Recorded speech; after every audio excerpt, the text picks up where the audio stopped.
today we are making peach cobbler, and this recipe is from the Ghetto Vegans here on YouTube. And what I'll need for the recipe is a baking dish, measuring cups. I need white sugar, brown sugar, cinnamon, nutmeg, canned peaches, 2 cans of peaches. You can also use fresh peaches if you choose to, but they use canned peaches, so I'm going to just go ahead and use the same thing. You need plant-based butter, cornstarch, and a lemon. And I'm adding vanilla extract. Y'all, let's get started. So to this pan, I'm going to add 1 can of peaches. And the peaches it's not liquid. So she said to save 1 can of liquid, like the liquid from one of the cans. So I'm going to see if we get a liquid out of it, or what I'll do is just scrape the peaches out of this second can as I add it in.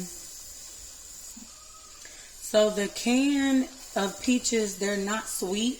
So I'm going to try my hardest to get just the peaches out and then reserve that gelatin.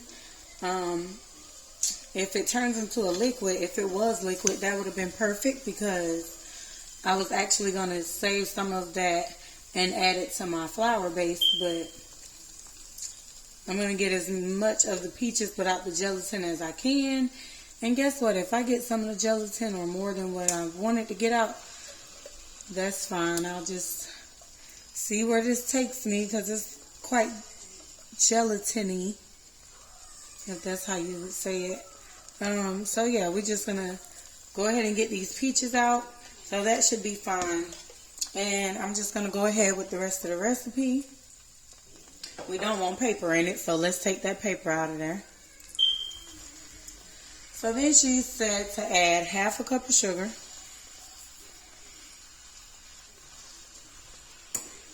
And then we're going to add 3/4 cups of brown sugar.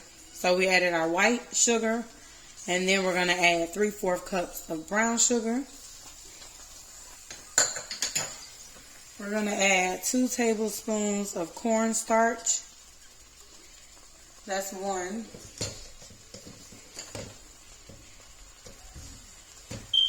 And then 2. Ooh.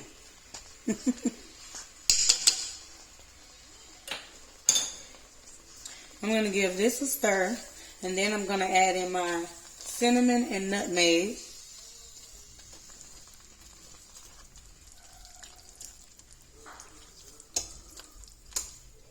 See, it's not that liquidy, it's more thick. So I know I have a different brand of canned peaches than Marie had, so we'll see how this turns out. But it looks like it's getting a little liquid, but let's see. So now we're going to take 1/4 teaspoon of nutmeg, and then a teaspoon of cinnamon.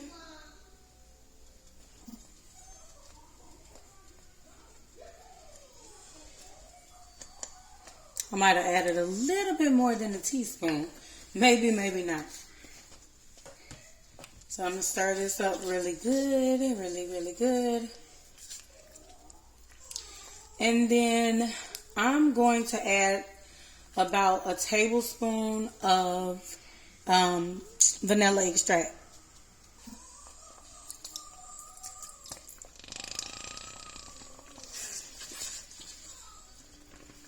Another thing that she said to add is a tablespoon to 2 tablespoons of lemon juice, which is optional, but I'm going to go ahead and add that in there as well. So I have 1 lemon sliced in half, and I think if I squeeze 1/2 in there, that will give me about a tablespoon. And she said 1 to 2, so I'm just going to do this 1/2. And I think I got a seed in here.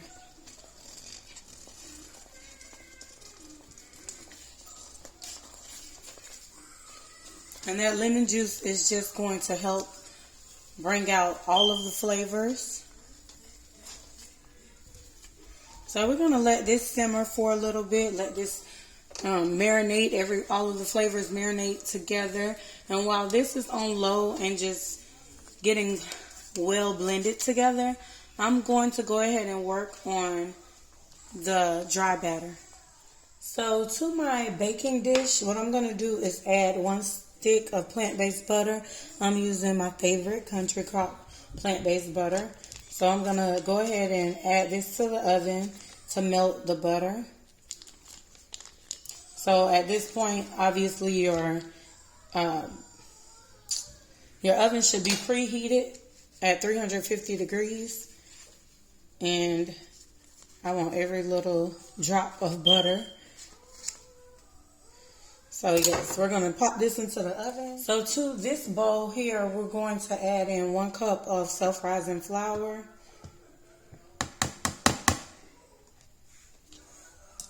And then we're going to go ahead and add in 1 cup of sugar.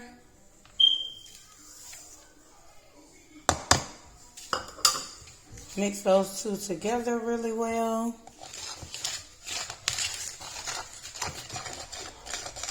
And then we're going to add in 1 cup of plant-based milk. So I'm going to pour in that plant-based milk. And then, y'all, I want my breading to taste like something. So I'm going to add in some vanilla extract.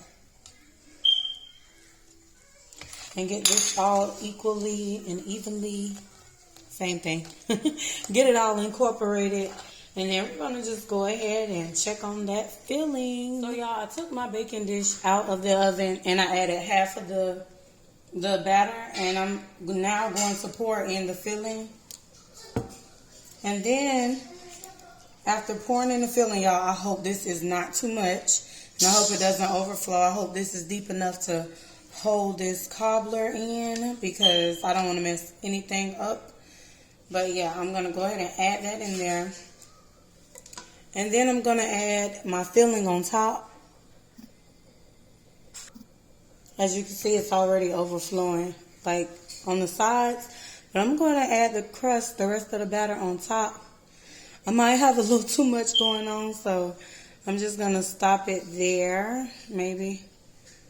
And then as I'm baking this, y'all, I'm just going to put a pan underneath it. Because I like a lot of the, you know what, forget it. I'm going to just add more to it.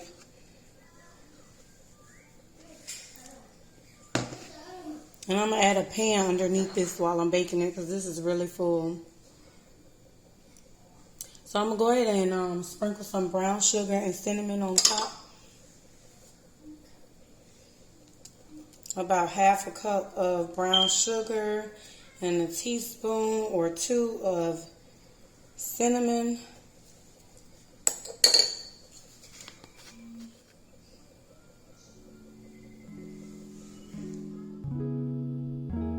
So after baking this at 350 degrees for about 40 minutes or until golden brown, this is the end result. And actually I have more breading than Marie did, but I love the breading, so that turned out really well.